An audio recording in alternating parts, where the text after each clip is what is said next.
નમસ્કાર દર્શક મિત્રો, તારીખ 12-10-2025ના રોજ અર્થ ચેરિટેબલ ટ્રસ્ટ દ્વારા પ્રમુખ મંત્રી તથા ટ્રસ્ટીઓ રાહેલાબા વૃદ્ધાશ્રમ, અસકતા આશ્રમ તથા નિર્મળાબાના વૃદ્ધાશ્રમ ખાતે મુલાકાત લીધી હતી, જેમાં 60 જેટલા અશક્ત વૃદ્ધો હતા અને એમાં મોટા ભાગે બિનવારસી હતા. અર્થ ચેરિટેબલ ટ્રસ્ટને નિર્મલાબાએ વિઝિટ કરાવી હતી અને અશક્ત કેવી રીતે અહીં તેઓ પાલન પોષણ કરી રહ્યા છે તેની માહિતી આપી હતી. સાથે સાથે સંસ્થામાં સતીશભાઈએ સારી માહિતી પૂરી પાડી હતી અને ખૂબ ચીવટતાપૂર્વક અશક્ત વૃદ્ધોનું ધ્યાન રાખે છે. અર્થ ચેરિટેબલ ટ્રસ્ટ તરફથી ભોજન વ્યવસ્થા પણ કરવામાં આવી હતી. સાથે મારા સ્નેહી જ્યોતિબેન દવે તથા સ્નેહાબેન જોશી, આરતીબેન નાયક પણ જોડાયા હતા. ટ્રસ્ટના ટ્રસ્ટી ગીતાબેન જોશીએ અર્થ ચેરિટેબલ ટ્રસ્ટની પૂરેપૂરી માહિતી આપી હતી. સાથે સાથે અર્થ ચેરિટેબલ ટ્રસ્ટ ગામે એ વર્ષમાં ગૌશાળાનું આયોજન કરી રહ્યું છે તેવું જણાવ્યું હતું. આવા જ અવનવા સમાચારો માટે જોતા રહો અર્થ પડકાર ન્યૂઝ. સંવાદદાતા ધ્રુવ ભાવસાર સાથે સંજય નાયક, ગાંધીનગર. જોતા રહો અર્થ પડકાર ન્યૂઝ અને અમારી ચેનલને લાઇક, શેર ને સબસ્ક્રાઇબ કરવાનું ભૂલશો નહીં. આજ રોજ તારીખ 12-10-2025ના રોજ અર્થ ચેરિટેબલ ટ્રસ્ટની ટીમ મગોડી ખાતે વૃદ્ધાશ્રમની મુલાકાતે આવી છે. ત્યાં મુલાકાતની સાથે સાથે જમણવારનું પણ આયોજન કરવામાં આવેલ છે. ટ્રસ્ટની ટીમ આજે રાહેલબા વૃદ્ધાશ્રમની મુલાકાતે આવી છે, ત્યારે આપણે અહીંયાના રેસિડેન્ટ સાથે સીધી વાત કરીશું. મારું નામ નિર્મળાબેન છે અને હું લગભગ 18 વર્ષથી આ સંસ્થા ચલાવું છું. અને અમારા ત્યાં અહીંયા લગભગ જેને કોઈ વાલી વારસ નથી, બિનવારસી લોકો છે, એવા લોકોની અમારી સેવા છે.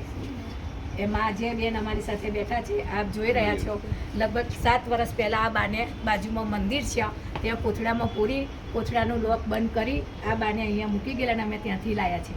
બાને એમનું નામ બી ખબર નથી. અહીંયા આવ્યા પછી અમે એમનું નામ રાખ્યું છે માયાબેન. વૃદ્ધાશ્રમના પ્રમુખ સાથે આપણે વાત કરીશું.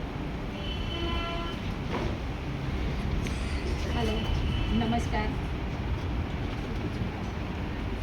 કેટલા સમયથી આ વૃદ્ધાશ્રમ ચલાવી રહ્યા છો? અમારી 18 વર્ષથી આ સંસ્થા ચાલે છે સાહેબ.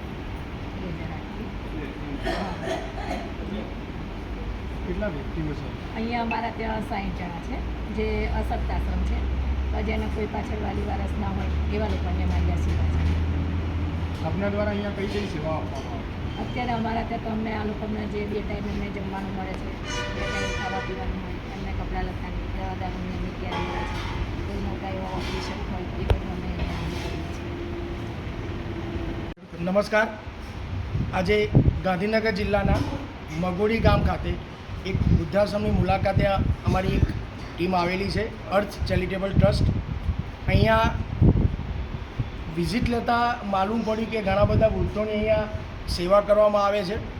આજે આપણે એ જ ટ્રસ્ટના સાહેબ જોડે આપણે વાત કરીશું. ટ્રસ્ટ કઈ રીતે ચલાવવામાં આવે છે, કઈ રીતે અહીંયા સેવા પૂરી પાડવામાં આવે છે અને આ જોરદાર એક આયોજન કઈ રીતે કરવામાં આવે છે એ જાણવા માટે આપણે એક સાહેબ જોડે આપણે ચર્ચા કરી. સાહેબ, આપનું નામ જણાવશો?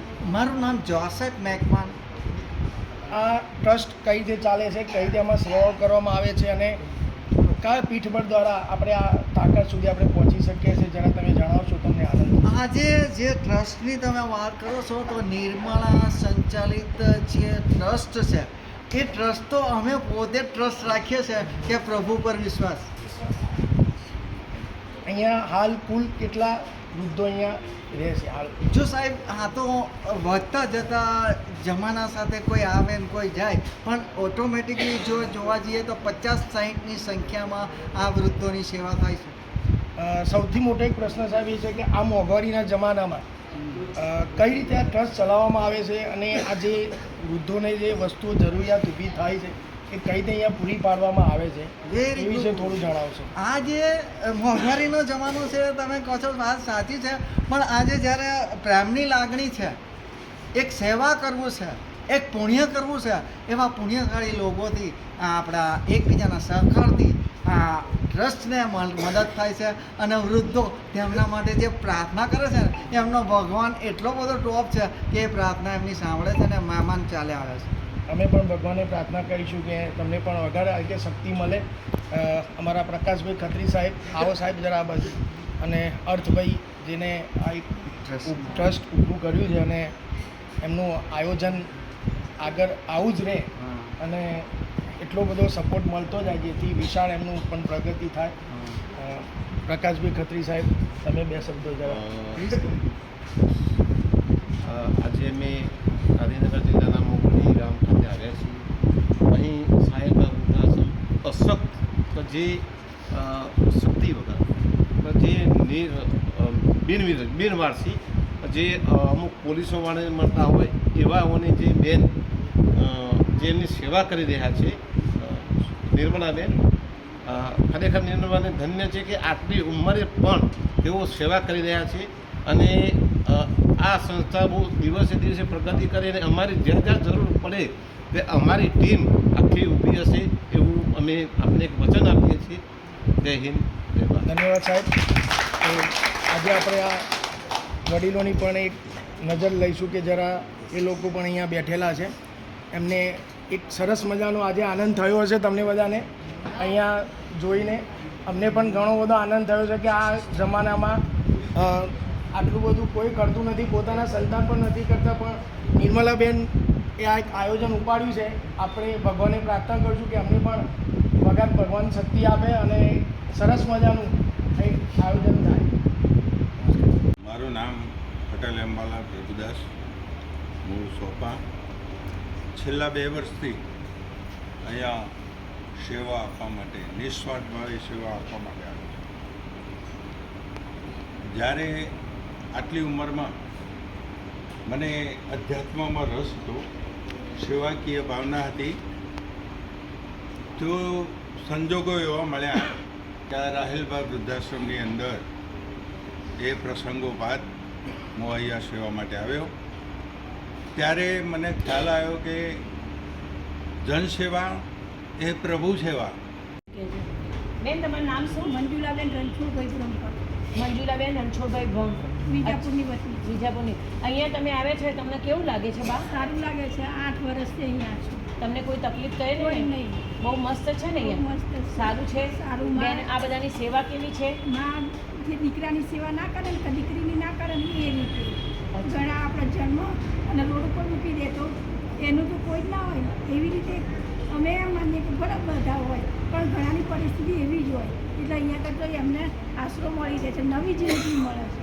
અચ્છા. દરવાજાની અંદરથી આવે એની નવી જિંદગી થઈ જાય છે. અહીંયાથી જે દરવાજાની અંદર આવે છે એની આખી જિંદગી બદલાઈ જાય છે. હા, હા. અને બધા સેવામાં બધું સારી રીતે, જમવાનું સારું છે, બધું સારું છે. બધું સારું.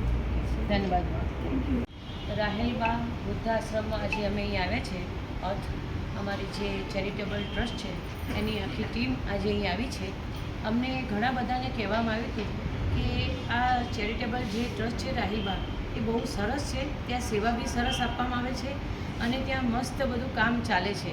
એટલે અમને એવું થયું કે આજે અમારે બી એક સેવા આપવાનો મોકો મળ્યો છે, તો અમે બી આજે ત્યાં જઈએ અને અમારું ટ્રસ્ટ બધું આજે અહીંયા આવ્યા છે, બધી મિટિંગ કરી છે અમે અને આજે અમે અહીંયા આવ્યા છીએ અને અમે રૂબરૂ બધું જોયું છે. હકીકતમાં તો જે અમે બેન જે અમને પાછળ લઈ ગયા અને જે પલંગોમાં જે દર્દીઓ જેવું જે ઊંઘ્યા છે બધા જે માણસો, એમાં કોઈ બોલી શકતા નથી, કોઈ ચાલી શકતા નથી, કોઈનો ડાયફર રોજ બદલામાં, દાખલા તરીકે સામે જે દાદા બેઠા છે એમને રોજ ડાયફર દાડામાં 3-4 બદલાવવા પડે છે. આ બેન જે દાખલા તરીકે મારા બાજુમાં જે આ બેન છે એમને ફ્રેક્ચર છે એટલે આ બાની જે ટ્રીટમેન્ટ કરવું પડે અને આ બાની જે તકલીફો છે એનું બધું સોલ્યુશન લાવવું પડે છે. દાખલા તરીકે અમુક જે બહેનો છે એ મન બુદ્ધિના છે, અમુક દાદા છે એમને ખબર નથી પડતી કે શું કરવું શું નહીં, કપડાં બગડી જાય, ફાટી જાય, ફાડી નાખે છે, એવું બધું હોય છે. બાળકના જોડે રહીને બાળક થવું પડે છે, વૃદ્ધોના જોડે રહીને વૃદ્ધો થવું પડે છે, મોટાના જોડે મોટા, નાનાના જોડે નાના. તો તમે વિચાર કરો, જે આપણા બેન છે, બેન તમારું નામ શું? નિર્મળા. આ નિર્મળા બેન છે, તમે વિચાર કરો એક માં પોતાના દીકરાને ને પોતાની દીકરીને આ જમાનામાં ના સાચવી શકે, એનાથી બી અધિક આ બેન જે છે આપણા એ કેટલી મહાન સેવા કરી રહી છે. ખરેખર આવી સેવા કોઈ જ ના કરી શકે અને જે ભાગ્યશાળી માણસ હોય એના નસીબમાં જ આવી સેવા આવે છે. આ કામ કંઈ સહેલું નથી. આ જે મોટા વૃદ્ધાઓને રાખવા, બહેનોને રાખવી, મન બુદ્ધિને રાખવા, જે મગજ ના હોય એને રાખવા, ડાયફર બદલાવા, પેશાબની નળીઓ લગાવી, ડૉક્ટર બોલાવવા, જે બહારથી પોલીસવાળા બી રસ્તામાંથી અહીં ઉઠાઈને મૂકી જાય છે કે આનું કોઈ નથી, રોડ ઉપરથી કોઈ આને મૂકી જાય છે, કોઈ સગાવાળા હોય છે, બેન આનું કોઈ નથી, બધા અહીંયા મૂકી જતા હોય છે. ખરેખર આ સંસ્થા બહુ જ સુપર અને સરસ છે. અમે આજે આવ્યા બધું જ અમે જોયું, જમવાનું બી મસ્ત છે, ચા પાણી મસ્ત કરાયા, બેન અમારી બહુ આગતા શાકતા બેને બહુ જ મસ્ત કરી. અને વધુ તો અમને આનંદ એટલા માટે આવ્યો છે કે આ લોકોને અમે મળીને અમને ખબર પડે છે કે અમારી જિંદગી ભગવાને આ લોકો કરતાં બહુ જ મહાન આપી છે અને એટલા જ માટે અમને અહીંયા મોકલ્યા છે જેથી કરીને અમે આમની સેવા કરી શકીએ. અને ખરેખર આ બેન છે, એમના મોઢે આપણે બે શબ્દો સાંભળીએ કે અહીંયા કેવી કેવી અમને તકલીફો પડે છે, કેવી કેવી મુશ્કેલીઓ અહીંયા પડે છે. બેન, તમે જણાવશો? બેન જે કહે છે કે અહીંયા શું તકલીફ પડે છે, હવે તકલીફ તો ઘણી બધી પડતી હોય છે, પણ એમ કે હું કોની આગળ બધું રજૂ કરું. જે મેં તમને પાછળ શારદાબેન બતાવ્યા 92 વર્ષના, એ બા છે બેન, એમના એક દીકરો છે. તો અમારા ત્યાં મહિના પછી લાવ્યા પછી બા એકચ્યુઅલી પથારીમાંથી પડી ગયા, તો અમે એમના હોસ્પિટલે ગયા. જ્યારે હું દીકરાને કહેવા ગઈ કે ભાઈ બા પડી ગયા છે ને તમને બહુ યાદ કરે છે, તો તમે બાને મદદમાં આવે તો સારું. તો એમના દીકરાએ મને એવું કહ્યું, મેં તમને ઇન્વિટેશન આપ્યું તો તમે મારા બાને લઈ જાઓ એમ. એટલે આ મારી ભૂલ છે બેન, તો હું બાને અહીંયા લાવી. એટલે જ્યારે હું આ પ્રવૃત્તિ કરું છું તો સામેથી આવા બી બધા મને ઘણા પ્રશ્ન બધા કરતા હોય છે. અમુક અમની સાથે કોઈ બી વસ્તુ એ કોઈ મૂકવાયું હોય તો કોઈ બી વસ્તુ ના આપી હોય છે, તો પછી એ લોકો કે કંપની અમે પાસે તો આટલા પૈસા મૂકીને ગયેલા, અમની પાસે કંઈ દાગીના અમે મૂકીને ગયેલા, એ બી ચોરીનો આરોપ મારી ઉપર આપતા હોય છે. આવું બધું બની શકે છે. એટલે બેન, આમાં કેવું હોય છે કે જે માણસ સેવા કરતું હોય છે ને બારે માસ એને સાંભળવું પડતું હોય છે, પણ આટલું સાંભળ્યા પછી જો તમે આ લોકોને સાચવો છો એ બહુ મહાન વસ્તુ છે. અને બીજું, તમે દવાખાનામાં લઈ જતા હશો અને આ લોકોના કપડાં લત્તા બધું સાચવો તો તમને મુશ્કેલી તો બહુ જ પડતી હશે ને? ઘણી બધી મુશ્કેલી છે બેન. અમુક ટાઈમે તો બી એવું થાય કે આ લોકોને આપણે કપડાં ક્યાંથી પહેરાવીશું, અત્યારે તહેવાર આવે તો તમને તહેવાર માટે આપણે શું ખાવા આપીશું, પણ જે કહે છે કે જેનું કોઈ નથી એનું ઈશ્વર છે બેન. એટલે તમારા જેવા કોઈને ભગવાન અહીંયા મોકલી આપે છે અને અમારા દાદા દાદીની દરેક પ્રવૃત્તિ એમની ઈચ્છાઓ હું પૂરી કરું છું. ધન્યવાદ બેન. હવે એવું છે કે અમારી જે અર્થની આ ટીમ છે, આ જે અમારી ચેરિટેબલ ટ્રસ્ટની ટીમ છે, તો અમારા લાયક કંઈ બી કામ કોઈ દિવસ હોય તો અમને જણાવજો અને અમે બી બધાને કહીશું કે ભાઈ અહીંયા તમે જાઓ, બહુ સરસ છે, અહીંયા દાન આપવા જેવું છે, અહીંયા વૃદ્ધો માટે કપડાં લઈ જાઓ, એમને જમવાનું હોય તો જે હોય તમે બેનને મળો, બેનને મળીને તમે વાતચીત કરો અને અહીંયાથી અમે બધાને મોકલીશું. અને એમને બહુ સારું ગમ્યું, અમારી ટીમનો બહુ આભાર માનીએ છીએ. ધન્યવાદ.